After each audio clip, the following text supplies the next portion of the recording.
Сохранить память о подвиге предков в веках. Чтобы высадить 27 миллионов деревьев в честь защитников Родины по всей стране, нужна командная работа и полная отдача своему делу, как и у этих юных волонтеров. Они из 2000 человек по всей Ингушетии получают почетные грамоты от Министерства природных ресурсов и экологии.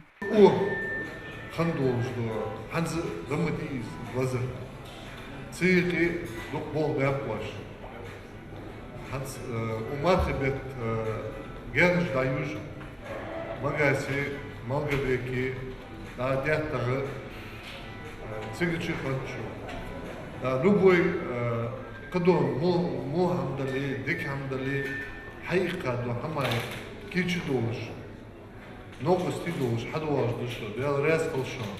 Эко-волонтеры посчитали своим долгом присоединиться к акции по посадке живых памятников. Поэтому участвовали с большим вдохновением. Кто-то из них занимается волонтерством не первый год, а для кого-то добровольчество стало чем-то новым. Но каждый здесь присутствующий внес свою лепту в закладку сада памяти. Грамотами наградили 150 юных экологов. Университет продвигает своих студентов в такие направления, разные волонтерские. Я этим заинтересовалась, потому что люблю приносить пользу людям. Это максимально приятно находиться в таких компаниях. А самое важное, наш труд очень ценят. Акция «Сад памяти» нашей республики прошла на уровне, потому что при подготовке мы смотрели, как другие регионы ее проводят. Мы, кстати, были одними из первых волонтеров.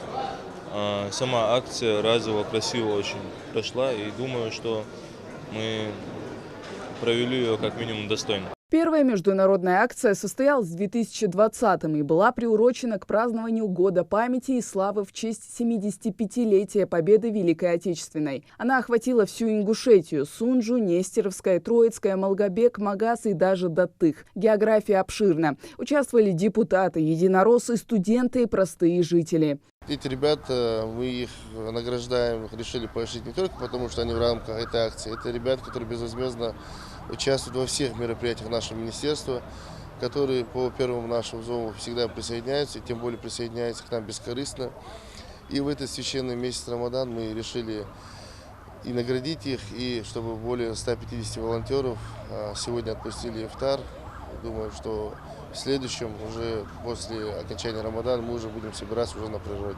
Акция «Сад памяти» проходит под эгидой Всероссийского сообщества «Волонтеры Победы». Она продлится вплоть до 22 июня. Хава Газикова, Адам Далаков. Новости 24.